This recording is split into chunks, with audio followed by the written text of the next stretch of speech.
niimoodi on mitmete aastate jooksul olnud ja selles mõttes see on ju loomulik, sest et me kõik oleme inimesed, aga kuna see ei ole otseselt kuidagi nagu väga kuidagi kehvaks läinud, siis ma ei ole sellest otseselt välja käinud.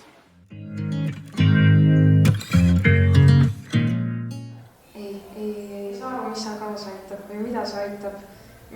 Ma nagu tavaelus ei saa ka aru, et kui laps teeb midagi valesti, mis see karjumine aitab. Minu arust ta peaks just innustama, olema tegelikult, et proovime veel, katsetame veel, kunagi sa ikka saad harjutamine meistriks, mitte see, et appi ja kurjalt karjuma. Jah, lapsed saavad aru, mida nad valesti tegid, et saavad selle uuesti teha. Kindlasti mitte, karjumine ei ole mitte kunagi lahendus.